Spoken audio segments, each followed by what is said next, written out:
में आज सबसे पहले दिल्ली चुनाव के लिए बीजेपी ने अपना तीसरा संकल्प पत्र जारी कर दिया है। केंद्रीय गृह मंत्री अमित शाह दिल्ली बीजेपी के दफ्तर में संकल्प पत्र पार्ट 3 उन्होंने जारी किया। शाह ने केजरीवाल पर हमला बोलते हुए कहा कि केजरीवाल जैसा झूठा इंसान अपने पूरे जीवन में नहीं देखा है। अभी कुंभ लगा है, केजरीवाल डुबकी लगा लो तो झूठ बोलने के पाप कट जाएंगे। शाह ने आम आदमी पार्टी सरकार पर घोटाले करने का आरोप लगाते हुए कहा कि केजरीवाल ने दिल्ली में स्कूलों और मंदिरों, गुरुद्वारों को भी नहीं बख्शा, सबके ठेके दे दिए, हजारों करोड़ का घोटाला किया। केजरीवाल ने हर चुनाव में झूठे वादे किए हैं। बीजेपी कोरे वादे नहीं करती। बीजेपी ने 7 जनवरी को संकल्प पत्र का पहला हिस्सा जारी किया था।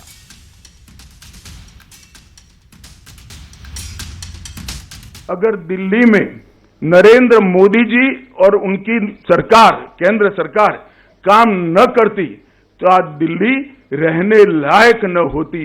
इस कगार पर हम पहुंच गए होते। मित्रों, इसके साथ साथ गरीब कल्याण अन्न योजना 73 लाख लाभार्थी हैं।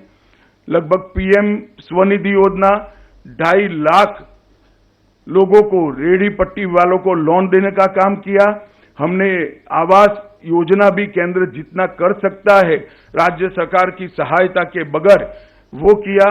पीएम उज्ज्वला योजना के तहत 2,60,000 परिवारों को गैस का कनेक्शन दिया। लगभग 488 दुकानों। और एमपी में शराबबंदी को लेकर सियासत शुरू हो गई है। दरअसल प्रदेश के 17 धार्मिक नगरों में शराबबंदी का ऐलान किया गया है, जिसके बाद से कांग्रेस ने इस पर सवाल उठा दिए। कांग्रेस का आरोप है कि रेस्टोरेंट को मिनी बार का लाइसेंस दिया जा रहा है, इससे युवाओं में शराब की लत लगेगी। उधर बीजेपी का दावा है कि कांग्रेस सिर्फ राजनीति करती है। सीएम डॉक्टर मोहन यादव ने कहा कि धीरे धीरे पूरे प्रदेश में शराबबंदी का विस्तार होगा।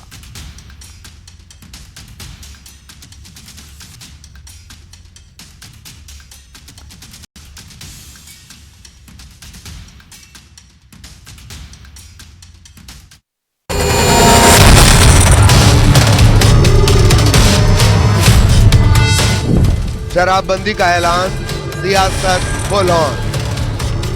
बंद होना, लेकिन मुख्यमंत्री जी शायद निर्णय जिस प्रकार से करना चाह रहे हैं, तो आपने जिन भी धार्मिक स्थलों पे, लेकिन धार्मिक स्थलों से शराब ऐसे भी नहीं दिखती।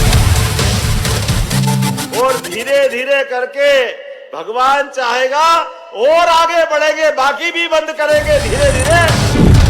कांग्रेस की मांग, छिड़ गई जंग। कह रहे हैं कि हर रेस्टोरेंट में शराब मिलेगी, जहां वेज रेस्टोरेंट हो चाहे मतलब ओपन बार बनाने की कहानी कर रही है सरकार। सरकार की नीति क्यों गरमाई राजनीति? कांग्रेस की बेचैनी है क्योंकि कांग्रेस पार्टी शराब माफिया के साथ जुड़ी हुई है। शराबबंदी पर शुरू हुई सियासी तकरार।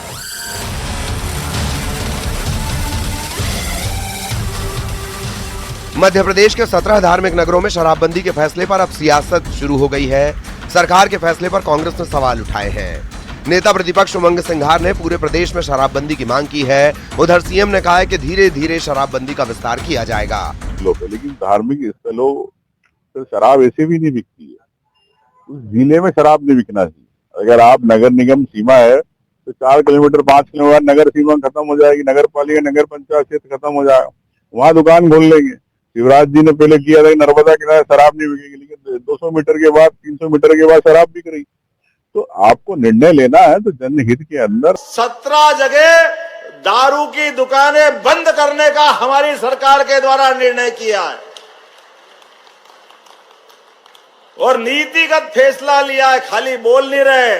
अगले साल 1 अप्रैल के बाद एक भी दुकान इन क्षेत्रों में चालू नहीं मिलेगी और धीरे धीरे करके भगवान चाहेगा और आगे बढ़ेंगे, बाकी भी बंद करेंगे धीरे धीरे। कांग्रेस का आरोप है कि एक तरफ शराबबंदी का फैसला किया जा रहा है और दूसरी तरफ रेस्तरां के लिए मिनी बार का लाइसेंस दिया जा रहा है। इससे पता चलता है कि बीजेपी की करनी और कथनी में अंतर है। कांग्रेस के आरोपों पर बीजेपी ने पलटवार किया है कि आस्था, भावना, श्रद्धा और भगवान के नाम पर जो खेल भारतीय जनता पार्टी की मोहन यादव सरकार ने खेला है वो सामने आ रहा है। पहले आपने आईना कुछ और दिखाया और करा कुछ और। आप कह रहे हैं कि हर रेस्टोरेंट में शराब मिलेगी, जहां वेज रेस्टोरेंट हो चाहे मतलब ओपन बार बनाने की कहानी कर रही है सर। कदम है। अब ऐसे में कांग्रेस पार्टी जो घर घर मदिरा पहुंचाना चाहती थी, होम डिलीवरी करवाना चाहती थी, घर घर बार बनाना चाहती थी, वो सवाल उठाते हैं तो ये कांग्रेस की बेचैनी है, क्योंकि कांग्रेस पार्टी शराब माफिया के साथ जुड़ी हुई है। एक तरफ शराबबंदी पर सियासत हाई है, उधर प्रदेश के लोगों ने सरकार के फैसले का स्वागत किया है।